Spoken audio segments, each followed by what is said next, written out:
ನಮಸ್ತೆ ಎಜೆ ನ್ಯೂಸ್ಗೆ ಸ್ವಾಗತ. ಕಾಂಗ್ರೆಸ್ ಸರ್ಕಾರದ ಅವಧಿಯಲ್ಲಿ ದ್ವೇಷದ ರಾಜಕಾರಣ ನಡೀತಾ ಇದೆ. ಡಿಕೆ ಶಿವಕುಮಾರ್ ನನ್ನ ವಿರುದ್ಧ 420 ಪ್ರಕರಣ ದಾಖಲು ಮಾಡಿದ್ದಾರೆ.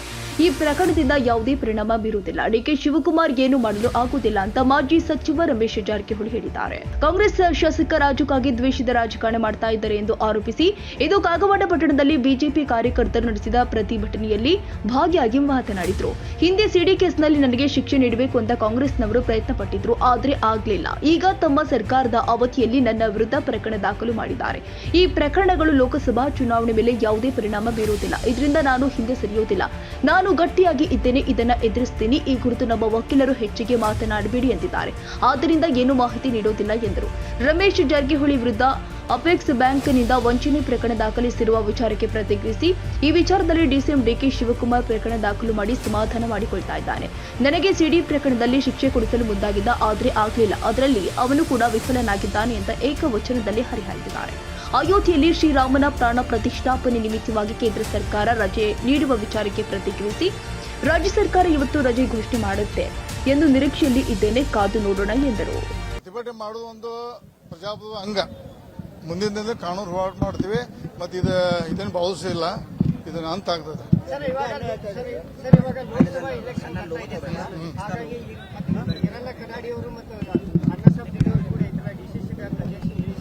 ರಮೇಶ್ ಕತ್ತಿ ಕಂಟಿನ್ಯೂ ಡಿಸಿಸಿ ಬ್ಯಾಂಕ್ ಅಧ್ಯಕ್ಷ.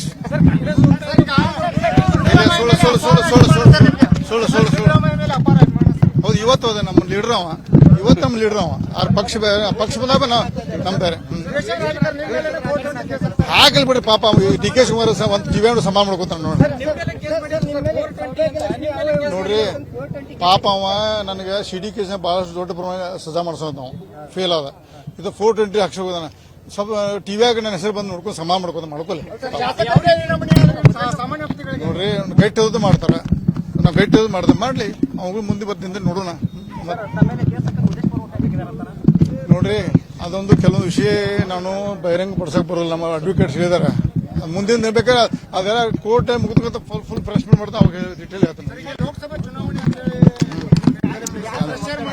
ಇದು ಅವ್ರ ಅಪ್ಪ ಬಂದ್ರೆ ಬಿಡುದಿಲ್ಲ, ಡಿ ಕೆ ಶಿವಕುಮಾರ್ ಅಪ್ಪ ಅಂದ್ರೂ ನಾ ಬಿಡುದಿಲ್ಲ. ನೋಡಿ ಇಲ್ಲ ಅದು ವರಿಷ್ಠ, ನಮ್ಗೆ ಗೊತ್ತಿಲ್ಲ. ವರಿಷ್ಠ ನಿರ್ಣಯ ನೋಡೋಣ. ಈ ಸಂತೆ ನೋಡೋಣ, ಅದ್ರ ಬಗ್ಗೆ ನಾವು ಹೆಚ್ಚು ಮಾತಾಡಬಹುದಿಲ್ಲ. ನೋಡೋಣ, ಮುಂದಿನ ನೋಡೋಣ. ನಾವು ಅಖಂಡ ಕರ್ನಾಟಕ ಪ್ರೀತಿ ಮಾಡೋರು. ನಾವು ಮುಂದೆ ಅಖಂಡ ಕರ್ನಾಟಕ ಪ್ರೀತಿ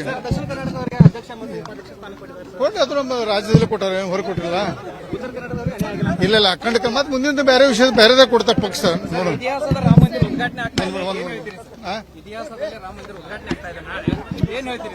ನೋಡ್ರಿ, ಅದೊಂದು ಐತಿಹಾಸಿಕವಾದ, ಅದು ಹೇಳಲು ಅರ್ಧ ಶಬ್ದ ಇಲ್ಲ ಅದಕ್ಕೆ. ಮೋದಿ ಅವರು 32 ವರ್ಷದಿಂದ ಮಾಡಿದಂತ ಶಪಥು ಅವ್ರು ಈಡೇರಿ ಮಾಡಿದ್ದಾರೆ. ಅದೊಂದು ರಾಮ ಮಂದಿರ ಇಡೀ ಜಗತ್ತಿನಲ್ಲೇ, ಇದು ಬರೀ ಭಾರತ ದೇಶ ಅಲ್ಲ, ಜಗತ್ತಿನಲ್ಲೇ ಇದೊಂದು ವಿಶೇಷವಾದಂತ ಸನ್ನಿವೇಶ. ಒಂದು ಒಳ್ಳೆಯ ಒಂದು ರಾಮ ಮಂದಿರದಿಂದ ಇಡೀ ಜಗತ್ತಿಗೆ ಒಂದು ಭಾರತದ ಉದಾಹರಣೆ.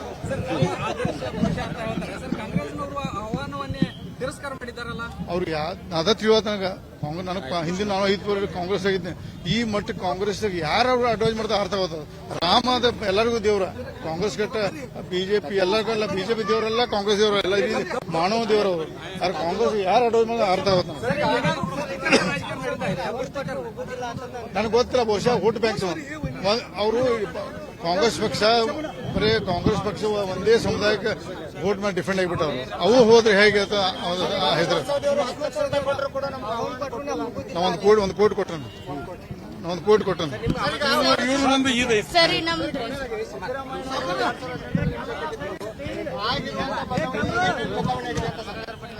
ಡಿ ಕೆ ಶಿವಕುಮಾರ್ ಅವನಿಂದ ದಿನನಿತ್ಯ ಆಡಳಿತದಲ್ಲಿ ಹಸ್ತಕ್ಷೇಪ ಮಾಡಿ ಕೆಲಸ ಮಾಡಕ್ಕೆ ಫ್ರೀ ಬಿಟ್ಟಿಲ್ಲ.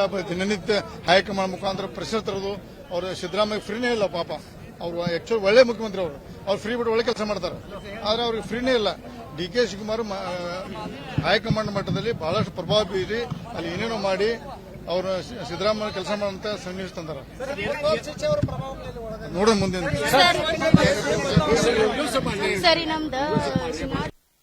ಈ ಪ್ರತಿಭಟನೆ ಆದದ್ದು ಬಹಳ ನೋವಾಗಿದೆ. ಅಧಿಕಾರಿಗಳು ವಿಶೇಷವಾಗಿ ಆಡಳಿತ ಪಕ್ಷ ಪರ ಕೆಲಸ ಮಾಡುವಂತ ರೂಢಿ ಬಂದಂತ ರೂಢಿ, ಆದರೆ ಅತಿಯಾದ ಆಡಳಿತ ಪಕ್ಷ ಮಾತು ಕೇಳಿ ಅಮಾಯಕರಿಗೆ ಅನ್ಯಾಯ ಆಗದಂತ ಕೆಲಸವನ್ನು ಎಲ್ಲ ಪೊಲೀಸ್ ಡಿಪಾರ್ಟ್ಮೆಂಟ್ ರೆವಿನ್ಯೂ ಡಿಪಾರ್ಟ್ಮೆಂಟ್ ಎಲ್ಲ ಇಲಾಖೆಯವರು ಕಾಕೊಂಡು ಹೋಗಬೇಕು. ಈ ಸಂದರ್ಭ ಮನವಿ ಮಾಡ್ತೀನಿ.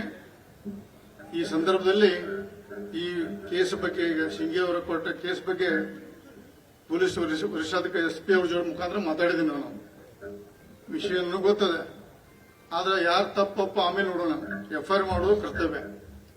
ಅರ್ಜಿ ಬಂದ ತಕ್ಷಣ FIR ಮಾಡಬೇಕು. ಆಮೇಲೆ ನಿಮಗೆ ಯಾರು ತಪ್ಪಿಸಿದ್ರು ಬಿ ರಿಪೋರ್ಟ್ ಹಾಕಬರ್ತದೆ, ಯಾರ ವಿರುದ್ಧ ಸುಳ್ಳು ಕಂಡ್ರೆ ಬಿ ರಿಪೋರ್ಟ್ ಬರ್ತದೆ. ಅದಕ್ಕೆ ದಯವಿಟ್ಟು ಪೊಲೀಸ್ ಅಧಿಕಾರಿಗಳು ಇವತ್ತು ಮನವಿ ಮಾಡಿದ್ವಿ, ಮುಂದಿನ ದಿನದಲ್ಲಿ ಉಗ್ರವಾಗಿ ಹೋರಾಟ ಮಾಡಬೇಕು. ಇವತ್ತು ಮನವಿ ಮಾಡ್ಕೋತೀವಿ ನಾವು. ಹಂಗೆ ಅದ್ರ ಮುಂದೆ ಅವ್ರು ಹಿಂದೆ ಬರೆದ್ರೆ ನಾವು ಉಗ್ರ ಹೋರಾಟ ಮಾಡಬೇಕಾಗ್ತದೆ. ಇದು ಸೈಕಲ್, ರಾಜಕಾರಣದ ಸೈಕಲ್. ಅವ್ರ ಮ್ಯಾಲ ಮತ್ತೆ ಕೆಳಗೆ ಬರ್ತಾರೆ, ಅವಾಗ ನೀವು ನಮ್ಮ ಕೈ ಬಂದು ಸಿಗ್ತೀರಿ, ಅವಾಗ ವಿಚಾರ ಮಾಡೋಣ. ಆದ್ರೆ ಈ ಕಾಂಗ್ರೆಸ್ ಪಕ್ಷ ಸರ್ಕಾರ ಕಳೆದ 6-7 ತಿಂಗಳು ಬಂದ ಇಷ್ಟು ಬೇಗ ಇಷ್ಟು ಕೆಳಮಟ್ಟ ಬರ್ತೈತೆ ಅಂತ ಅನಿಸಿರಕ್ಕಿಲ್ಲ. ಯಾಕೆ ಸಿದ್ದರಾಮಯ್ಯ ಬಗ್ಗೆ ಬಹಳ ಗೌರವ ಇದೆ ನಮಗೆ. ನಾನು ಭಾರತೀಯ ಜನತಾ ಪಕ್ಷದ ಶಾಸಕ ಆದರೂ ಸಹಿತ ಸಿದ್ದರಾಮಯ್ಯ ಒಳ್ಳೆ ಮುಖ್ಯಮಂತ್ರಿ, ಅವ್ರ ಬಗ್ಗೆ ಎರಡು ಮಾತಿಲ್ಲ. ಆದ್ರೆ 13ರಿಂದ 18 ನಡೆದ ಸಿದ್ದರಾಮಯ್ಯ ಇವತ್ತು ಕಾಣುವರು. ನಾನು ಅವ್ರ ಮಂತ್ರಿಮಂಡಲ ಮಂತ್ರಿಯಾಗಿ ಕೆಲಸ ಮಾಡಿದ್ದೀನಿ. ಅವ್ರನ್ನ ಮಾತಾಡೋದ ತರಪು, ಅವ್ರ ಶೈಲಿ ನೋಡ್ರೆ ಇವತ್ತಿನ ಸಿದ್ದರಾಮಯ್ಯ ಮೊದಲೇ ಸಿದ್ದರಾಮಯ್ಯ ಉಳಿದಿಲ್ಲ. ಯಾಕಪ್ಪ ಅಂದ್ರೆ ಕೊತ್ವಾಲ್ ರಾಮಚಂದ್ರ ಶಿಶ್ ಅವ್ರ ಉಪಮುಖ್ಯಮಂತ್ರಿ ಆದಾಗ ನ್ಯಾಯ ಸಿಗಕ್ಕೆ ಸಾಧ್ಯ ಇಲ್ಲ.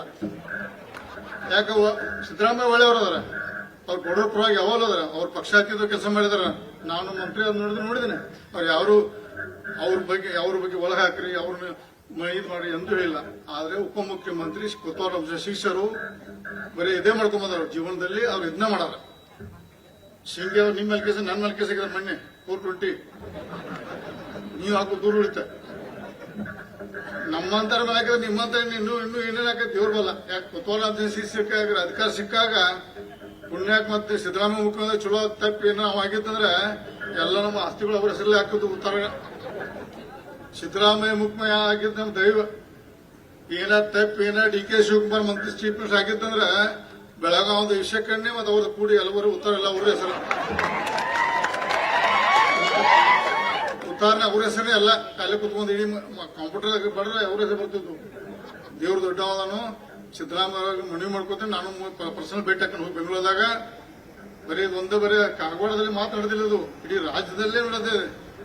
ಹತ್ತನೆಯಲ್ಲಿ ಬಹಳ ಇತ್ತು, ಬಟ್ ಈಗ ಸ್ವಲ್ಪ ಕಡಿಮೆ ಆಗಿಲ್ಲ ಅನ್ಸತಿ. ಸ್ವಲ್ಪ ಹತ್ತನೇ ಕಡಿಮೆ ಐತೆ. ನಾವು ಯಾಕೆ ಕಾಗವಾಡದಲ್ಲಿ ಕೇರಿಗಿಲ್ಲ. ರಾಜೀವ್ ಕಾಗೆ ಬಗ್ಗೆ ನಾವು ಗೌರವ ಇರುತ್ತೆ.